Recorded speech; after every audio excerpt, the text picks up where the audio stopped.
Hello dear students, this is Siddhant. Welcome to amazing Padhai. Friends, आज हम chapter 2 discuss करने वाले हैं, ग्रेड 6 ज्योग्राफी का। चैप्टर 1 हमने ऑलरेडी डिस्कस कर लिया है। अगर अभी तक आपने वो वीडियो नहीं देखा है तो प्लीज़ उसे देख लीजिए। तो चलिए स्टार्ट करते हैं। हमारा जो चैप्टर 2 होगा वो होगा ग्लोब, लैटिट्यूड्स एंड लॉन्गिट्यूड्स। तो इसके बारे में हम डिस्कस करेंगे। Earth in the solar system हमने ऑलरेडी डिस्कस कर लिया है, जिसमें हमने solar system, universe, galaxy, asteroids, meteoroids, planets, sun, earth, moon, इन सब के बारे में डिस्कस किया था। तो चलिए आज हम अपना चैप्टर 2 डिस्कस करते हैं ग्लोब के बारे में और जानते हैं कि लैटिट्यूड्स एंड लॉन्गिट्यूड्स क्या होती है। तो फ्रेंड्स, जैसे कि आप देख सकते हैं chapter 2 globe, latitudes and longitudes. तो यहाँ पे जो आप इमेज देख रहे हैं ये किसकी है? ये भी एक ग्लोब की है। ठीक है, ये ग्लोब क्या होता है? ग्लोब बेसिकली एक इमेजिनरी एक मॉडल है, not imaginary but it is a kind of model of our own earth, right. तो ये एक मॉडल है किसका? अर्थ का। बट आप देखेंगे कि जो ग्लोब है वो जनरली स्फेरिकल होता है, बट आपको पता है कि हमारा अर्थ जो है वो स्फेरिकल नहीं है। उसका शेप कैसा है? उसका शेप है जियोइड, जिसका मतलब होता है अर्थ लाइक शेप। तो ये जो मॉडल है ये स्फेरिकल है और ये कहीं ना कहीं इमेजिनरी मॉडल है, जिसको हमने बनाया है to identify the different places across the earth. और इसको हमने डिफरेंट लाइंस में डिवाइड किया है, जिसको हम लैटिट्यूड्स एंड लॉन्गिट्यूड्स बोलते हैं। तो लैटिट्यूड्स, सबसे पहले आप इसको कैसे समझ सकते हैं? तो जो लेटा हुआ है उसको हम लैटिट्यूड बोलते हैं, राइट। सो ग्लोब पे जो लेटा हुआ है, यानी जो लाइंस हॉरिजॉन्टल है, उसको हम लैटिट्यूड्स बोलते हैं, राइट। और जो लाइन इसमें लंबी है या लॉन्ग है उसको हम बोलते हैं लॉन्गिट्यूड्स, राइट। तो जो लेटा हुआ है यानी horizontal lines, those are your latitudes and longitudes are vertical lines. ठीक है, अब चलिए आगे बढ़ते हैं। In the previous chapter you have read that our planet earth is not a sphere. जैसा कि मैंने अभी आपको बताया, it is slightly flattened at the north and south poles and bulge in the middle. And can you imagine how it looks? So generally it looks like flattened at the poles and bulge है कहाँ पे? Sideways, right. सो अगर आप east और waste में देखेंगे तो bulge है, एंड नॉर्थ एंड साउथ में आप देखेंगे तो इट इज स्लाइटली फ्लैटेंड। तो ये कुछ इस टाइप का दिखता है थोड़ा बहुत, तो which is also known as geoid shape. You may look at a globe carefully in your classroom to get an idea. Globe is a true model or miniature form of the earth. So जैसा कि मैंने आपको बताया, ये एक model है, एक miniature model है किसका? हमारे अपने अर्थ का। Globes may be of varying size and types, big ones which cannot be carried easily, small pocket globes and globe like balloons. तो ये अलग अलग साइज के हो सकते हैं, बहुत छोटे भी हो सकते हैं जो आपके पॉकेट में आ जाओ, बहुत बड़े भी हो सकते हैं जिनको आप कैरी नहीं कर सकते। So which can be inflated and are handy and carried with ease. और कुछ कुछ ऐसे होते हैं जिनको जो फुटबॉल की तरह होते हैं, जिनमें आप हवा भर के इजिली एक जगह से दूसरी जगह ले जा सकते हैं। The globe is not fixed, it can be rotated on the same way as the top spin और a potter's wheel is rotated. तो आप यहाँ पे देख सकते हैं जैसे ये पॉइंट्स हैं, तो इसके अलोंग जो ये पॉइंट्स लगे होते हैं ये इसके एक्सिस को जनरली डिपिक्ट करते हैं, राइट। ये जो पॉइंट्स है ये अर्थ के एक्सिस को शो करते हैं, और जनरली इस पॉइंट के अलोंग, ये दोनों पॉइंट के अलोंग आप ग्लोब को मूव भी कर सकते हैं। आप यहाँ से और यहाँ से, ये जैसे ये फिक्स्ड है तो यहाँ पे ये मूव भी कर सकता है, तो आप इसको ऐसे या इसको इस डायरेक्शन में मूव कर सकते हैं। तो मूव करेंगे तो ये ऐसा लगेगा कि अर्थ अपने एक्सिस पे मूव कर रहा है। On the globe countries, continents and oceans are shown in their correct size. तो जनरली जो कंट्रीज या कॉन्टिनेंट्स की साइज है उसको भी मिनिएचर फॉर्म में एक करेक्ट प्रोजेक्शन यूज करके ग्लोब पे डिपिक्ट किया गया है। It is difficult to describe the location of a point on a sphere like earth. Now the question arises as to how to locate a place on it. अब generally आपको पता है कि किसी भी एक पर्टिकुलर लोकेशन को अगर आपको जानना है तो वो काफी डिफिकल्ट होगा अगर आपसे डायरेक्टली पूछा जाए कि अर्थ पे ये लोकेशन है और उसको आपको आइडेंटिफाई करना है, राइट। तो हम ये लोकेशन आखिर आइडेंटिफाई करते कैसे हैं? तो इसके लिए हमें कुछ पॉइंट्स की जरूरत होती है, जिन पॉइंट्स को हम एग्जैक्ट वे में अगर हम उस पॉइंट्स को आइडेंटिफाई करते हैं तो किसी भी प्लेस का हम एग्जैक्ट लोकेशन जो है आइडेंटिफाई कर सकते हैं। You will notice that a needle is fixed through the globe in a tilted manner which is called its axis. तो जैसे ही मैंने आपको बताया था कि ये जो पॉइंट है जिसपे ये ग्लोब फिक्स्ड है एक से दूसरे एंड में। सो इस पर्टिकुलर एंड से इस पर्टिकुलर एंड तक आप देखेंगे ये पर्टिकुलर निडल है, जिसको हम एक्सिस भी बोलते हैं। So this is the needle where the globe is fixed, right. This is the needle जहां पे ग्लोब फिक्स्ड है एंड इसके अलोंग ये मूव करता है, and this particular needle is also known as what, axis, right. 2 points on the globe through which the needle passes are 2 poles, north pole and south pole. And generally आप देखेंगे ये axis कहां से पास हो रही है, ये साउथ पोल और नॉर्थ पोल से पास हो रही है। तो ये हमारा साउथ पोल हो जाता है, ये हमारा नॉर्थ पोल हो जाता है। The globe can be moved around this needle from west to east just as the earth moves. तो जैसे ही आप जैसे अर्थ मूव करता है वेस्ट टू ईस्ट, वैसे ही आप इस ग्लोब को भी रोटेट कर सकते हैं उसके अपने एक्सिस पे। But remember, there is a major difference. The real Earth has no such needle. It moves around its axis, which is an imaginary line. But in reality, अगर आप देखेंगे तो जैसे ग्लोब को तो किसी पर्टिकुलर निडल पे फिक्स किया गया है, जिसकी वजह से आप उसको घुमा सकते हैं। बट इन रियलिटी अगर आप देखें तो अर्थ को किसी निडल पे फिक्स नहीं किया गया है, वो एक इमेजिनरी एक्सिस है जिसपे वो रोटेट करता है, बट एक्चुअल में वो एग्जिस्ट नहीं करती। Another imaginary line running on the globe divides it into 2 equal parts. This line is known as the equator. अब आप देखेंगे कि अर्थ पे एक लाइन होती है, इमेजिनरी लाइन। अब हम जानेंगे कि इक्वेटर लैटिट्यूड है या लॉन्गिट्यूड, ये आप हमें कमेंट सेक्शन में भी बता सकते हैं।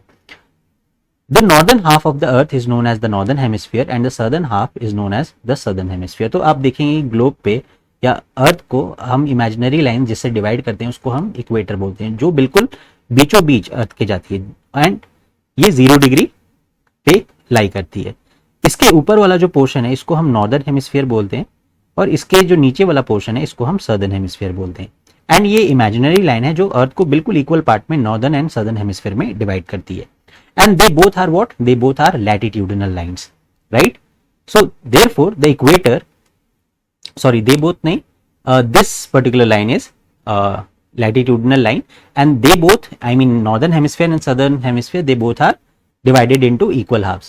Therefore the equator is an imaginary circular line and is a very important reference point to locate places on the earth. इसीलिए equator एक बहुत ही important latitude है, important parallel of latitude है, जो एक important reference point भी है जिसके थ्रू हम different locations को throughout the globe या throughout the earth हम identify कर सकते हैं. At parallel circles from the equator up to the poles are called parallels of latitudes and latitudes are measured in degrees. जैसे कि आप इस इमेज में देख पा रहे होंगे, इस पर्टिकुलर पिक्चर में देख पा रहे होंगे, इक्वेटर के अलोंग ये जो पैरेलल लाइंस, मतलब ये इक्वेटर है उसके अलोंग ये पैरेलल लाइन है 20 degree north, 40 degree north, 60 degree, 80 degree and then 90 degree north. So ये जो लाइंस है इसको हम पैरेलल्स ऑफ लैटिट्यूड क्यों बोलते हैं? Because these lines never meet each other, ये हमेशा एक दूसरे के पैरेलल रहती हैं, इन दोनों के बीच का जो डिस्टेंस है वो इक्वल रहता है, राइट। इसीलिए इनको हम पैरेलल्स ऑफ लैटिट्यूड बोलते हैं। थ्रू आउट द अर्थ ये जो है एक ही डिस्टेंस मेंटेन करती है from one end to the other. तो अगर आप इसको कितना भी रोटेट कर लें, आपको इन दोनों के बीच का जो डिस्टेंस है वो सिमिलर ही दिखेगा, इसीलिए इनको इंपॉर्टेंट पैरेलल्स ऑफ लैटिट्यूड बोला जाता है, right. They are known as parallels of latitude, right. But जो लॉन्गिट्यूड लाइंस होती हैं, जो लॉन्गिट्यूडनल लाइंस होती हैं, वो पैरेलल नहीं होती, वो आपस में एक दूसरे से मिलती हैं, राइट। उसके बारे में हम डिटेल में आगे पढ़ेंगे। So the equator is also a latitude. The equator represents the 0 degree latitude and since the distance from the equator to either of the poles is 1/4 of a circle around the earth, it will measure 1/4 of 360 degree, that is 90 degree. और अगर आप equator से ऊपर north pole की तरफ जाएंगे या आप इक्वेटर से नीचे साउथ पोल की तरफ जाएंगे तो it will be 1/4 of the total circumference of the earth, that is 360 degrees. तो 1/4 into 360 कितना होता है? It will be 90 degree. तो अगर आप नीचे साउथ पोल की तरफ जाते हैं तो वो भी 90 डिग्री है, जिसे हम 90 डिग्री साउथ बोलते हैं, और अगर आप नॉर्थ पोल की तरफ जाएंगे तो वो भी 90 डिग्री है, that is 90 degree north, right. So this 90 degrees north latitude marks the north pole and 90 degree south latitude marks the south pole. इसीलिए जो नॉर्थ पोल है ये 90 डिग्री नॉर्थ पे है and south pole is at 90 degree south, right. So as such all parallels north of the equator are called northern latitudes and similarly all parallel south of the equator they are called as southern latitudes or south latitudes. So equator के नीचे जितनी भी latitudes आती हैं, for example अगर ये globe है और इसके नीचे और यहाँ पे अगर हम इक्वेटर बनाते हैं तो इसके ऊपर जितनी भी लाइंस हैं, इसके ऊपर जितनी भी लाइंस हैं, इन सबको हम क्या बोलते हैं, नॉर्थ लैटिट्यूड, और इसके नीचे जितनी भी लाइंस हैं, इन सबको हम क्या बोलते हैं, साउथ लैटिट्यूड। तो ये रेड वाली हमारी हो गई साउथ लैटिट्यूड्स, और ये जो इसके ऊपर है ये वाली, ये हो गई हमारी north latitudes, right. The value of each latitude is therefore followed by either the word north और साउथ। और ये भी आप ध्यान में रखें कि इक्वेटर के ऊपर जो नॉर्थ लैटिट्यूड की लाइंस है, इन सबको अगर हम डिग्री वाइज लिखेंगे तो ये हमेशा नॉर्थ के साथ लिखे जाएंगे। फॉर एग्जांपल 0 से ऊपर 90 तक 1 degree north, 2 degree north, 3 degree north, like wise ये 90 डिग्री नॉर्थ तक चलेगा। सिमिलरली अगर आपको साउथ पोल के लिए लिखना है तो 1 डिग्री साउथ से लेकर आप 90 डिग्री साउथ तक लिख सकते हैं नीचे, right. Generally this is indicated by the letter N और एस। जैसा कि मैंने अभी आपको बताया, ये एन और एस के साथ ही इसको डिनोट करते हैं। कंप्लीट आपको 90 डिग्री नॉर्थ नहीं लिखना होता है, 90 degree N and 90 degree south, या 23.5 डिग्री एस या 23.5 डिग्री नॉर्थ ऐसे लिखना होता है, which is generally denoted by the letter N और S with respect to north और south respectively. For example, both Chandrapur in Maharashtra which is located in India and Belo Horizonte in Brazil, South America are located on the parallels of about 20 degree latitude. But the former is 20 degree north of the equator and the latter is 20 degree south of it. अब अगर आप देखेंगे ये दोनों locations, तो इसके लिए चलिए हम एक बार वर्ल्ड मैप रेफर कर लेते हैं। महाराष्ट्र और ब्राज़ील का जो लोकेशन है, ब्राज़ील का लोकेशन है that is Belo Horizonte in Brazil, South America. तो अगर आप देखेंगे तो इस पर्टिकुलर वर्ल्ड मैप में, इसको थोड़ा जूम इन कर लेते हैं। अब आप देखिए यहाँ पे इक्वेटर क्या आप आइडेंटिफाई कर सकते हैं। चलिए मैं यहाँ पे आपको बना के दिखा देता हूँ। ये हमारा इक्वेटर है, ठीक है, ये हमारा इक्वेटर है, ये पर्टिकुलर लाइन। अब ये इक्वेटर है तो इसके ऊपर क्या है, इसके ऊपर ये वाला जो रीजन है ये हमारा नॉर्दर्न हेमिस्फीयर होगा, राइट, और ये वाला रीजन हमारा सदर्न हेमिस्फीयर होगा। यानी 20 डिग्री नॉर्थ में चंद्रपुर, जो कि महाराष्ट्र में एक पर्टिकुलर प्लेस है, वो कहाँ पे लोकेटेड है, वो इस पर्टिकुलर एरिया में लोकेटेड है, राइट। सिमिलरली 20 डिग्री नॉर्थ में ये लोकेटेड है महाराष्ट्र इंडिया में। सिमिलरली 20 डिग्री साउथ में जो प्लेस है that is located in Brazil, right. So 20 degree south यानी कि वो कहीं यहाँ पे ब्राजील में लोकेटेड है। सो इस पर्टिकुलर लैटिट्यूड पे वो लोकेटेड है 20 डिग्री साउथ में, और यहाँ पे इंडिया में 20 डिग्री नॉर्थ पे ये लोकेटेड है। सो ये 20 डिग्री नॉर्थ है and this one is 20 degree south. So आप देख सकते हैं the value is same, the value is 20 degree only, but this letter N और S changes the location of a particular place, right?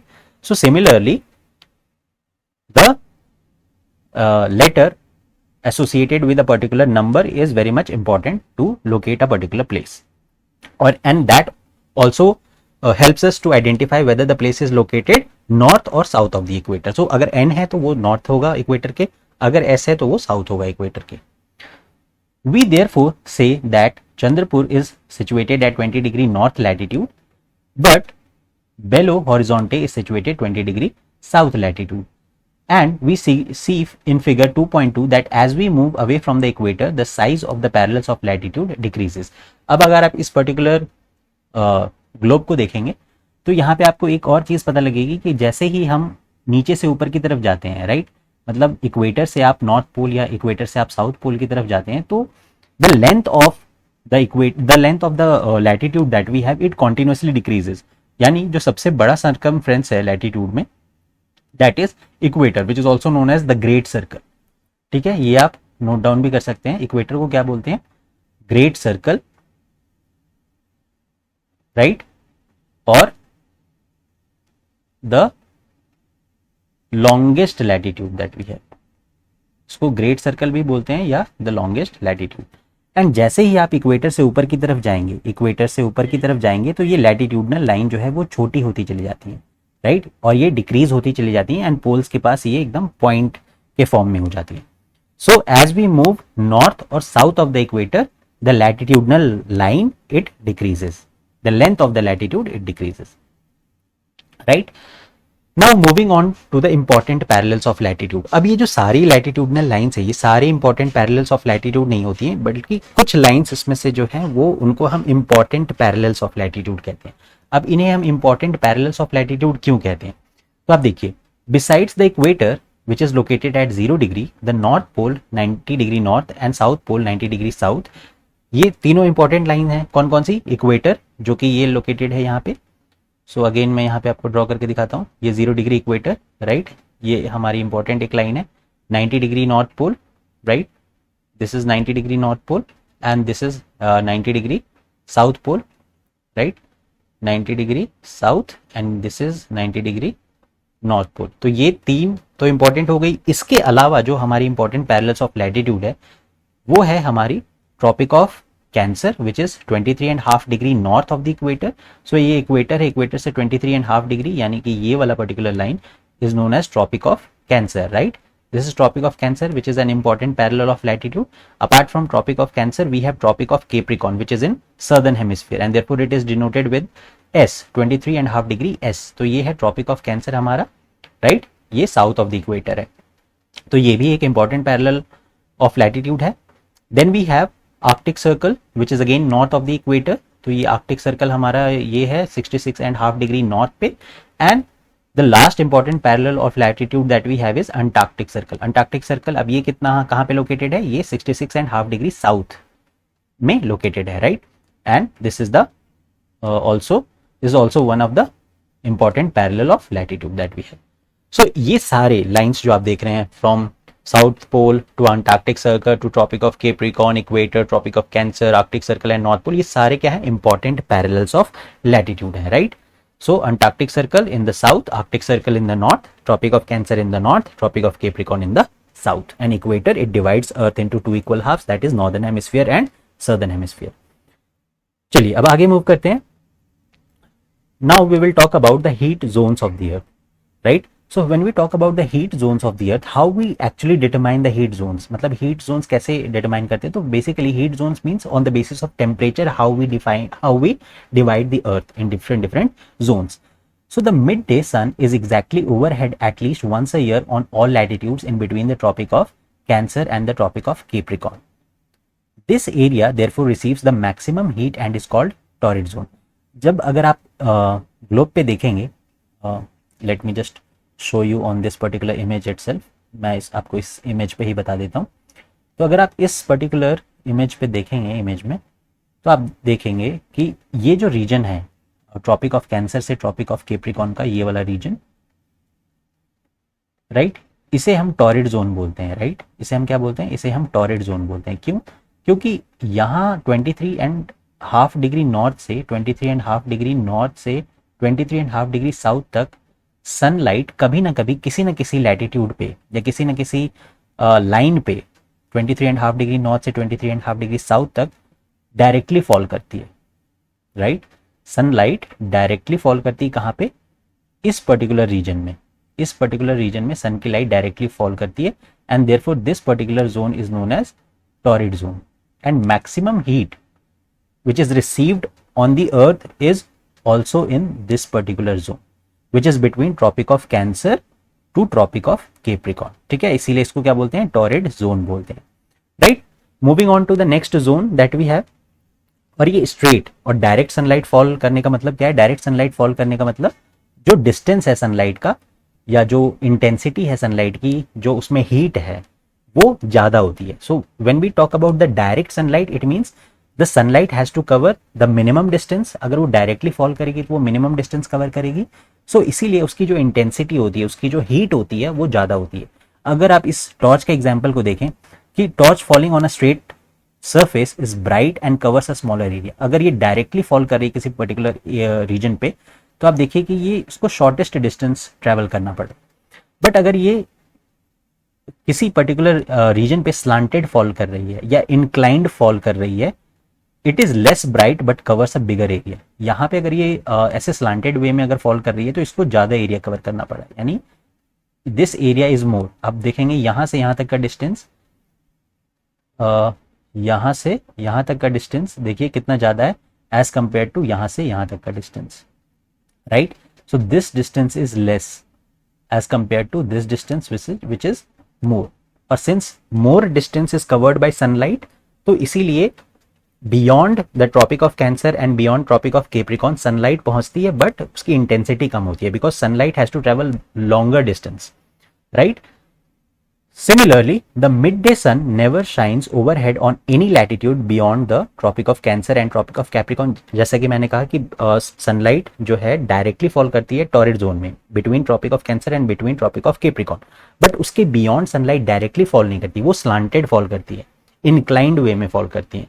सो इसीलिए वहां पे direct sunlight fall नहीं करती है, तो वहां पे कम हीट पहुंचती है सन की, and therefore the angle of sun's rays goes on decreasing towards the poles. And similarly, अगर आप और ऊपर जाएंगे beyond 66.5 degree north, that is Arctic Circle, या beyond 66.5 degree south, that is Antarctic Circle, तो आपको ये और slanted वे में नजर आएंगी, जिसके वजह से सनलाइट की इंटेंसिटी और कम हो जाती है, हीट और कम हो जाती है। इसीलिए जनरली आपको वहां पे आर्कटिक सर्कल के बियॉन्ड और अंटार्कटिक सर्कल के बियॉन्ड ज़्यादा से ज़्यादा ठंड मिलती है, एंड बर्फ कॉन्टिन्यूसली आइस शेल्फ्स मिलते हैं, ग्लेशियर्स मिलते हैं, कंप्लीटली फ्रोजन कंडीशंस मिलते हैं, right. So as such the areas bounded by the Tropic of Cancer and the Arctic Circle in the northern hemisphere and the Tropic of Capricorn and the Antarctic Circle in the southern hemisphere have moderate temperatures and therefore they are known as temperate zone, right? So इसीलिए जो ये वाला region है tropic of cancer और arctic circle के बीच वाला,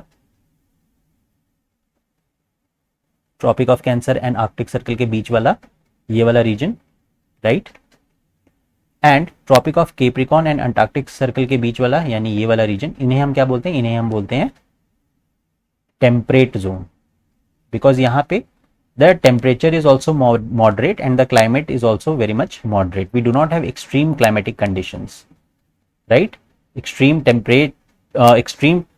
temperature, right, because the sunlight's intensity is very less and therefore we do not experience such kind of extreme temperatures, right. So this particular region जो कि tropic of cancer से Arctic circle के बीच में है या ट्रॉपिक ऑफ कैप्रिकॉर्न से Antarctic circle के बीच में, इनको हम टेम्परेट जोन बोलते हैं, राइट, इनको हम टेम्परेट जोन बोलते हैं. सिमिलरली जो तीसरा एरिया है हमारा, पहले हम हम इस पर्टिकुलर ग्लोब पे डिस्कस कर लेते हैं, उसके बाद हम इसको पढ़ लेंगे. तो ये जो तीसरा एरिया है हमारा विच इज फ्रिजिड जोन, ये फ्रिजिड जोन वाला एरिया है, राइट, दिस पर्टिकुलर रीजन. अब ये रीजन कहाँ से कहाँ तक लाई करता है? ये रीजन लाई करता है 66.5 डिग्री नॉर्थ से नॉर्थ पोल तक, आर्कटिक सर्कल से north pole and Antarctic circle से साउथ पोल तक, right. So this is Arctic circle से north pole and Antarctic circle से साउथ पोल तक. तो this particular region is known as frigid zone, right. This particular region is known as frigid zone. Why frigid zone? Because this frigid zone is the area which is completely frozen throughout the year and you will find extreme cold temperatures in these areas, right. यहाँ पे आपको extreme cold temperatures मिलेंगे. So areas lying between the Arctic and the Arctic Circle and the North Pole in the northern hemisphere and Antarctic Circle in the and the South Pole in the southern hemisphere are very cold, right. It is because here the sun does not rise much above the horizon, so sun ज़्यादा आपको यहाँ पे देखने के लिए नहीं मिलेंगे, इसीलिए आप जनरली अंटार्कटिक सर्कल और आर्कटिक सर्कल के बियॉन्ड यू विल फाइंड कि 6 मंथ की डे लाइट होती है एंड 6 मंथ की डार्कनेस होती है, right. Day and night is of 6 months each. So इसीलिए यहाँ पे we do not have sunlight through the year and therefore cold climatic conditions exist करती हैं. Therefore its rays are always slanting and provides less heat and therefore this particular region is known as frigid zone, which means very cold region, right. So friends, अब हम longitudes अपने next video में discuss करेंगे. So part 2 में हम उसके बारे में discuss करेंगे, right. So तब तक के लिए thank you so much, और वीडियो पसंद आया हो तो लाइक ज़रूर करें और सब्सक्राइब करना ना भूलें. मिलते हैं अपने नेक्स्ट वीडियो में. बाय.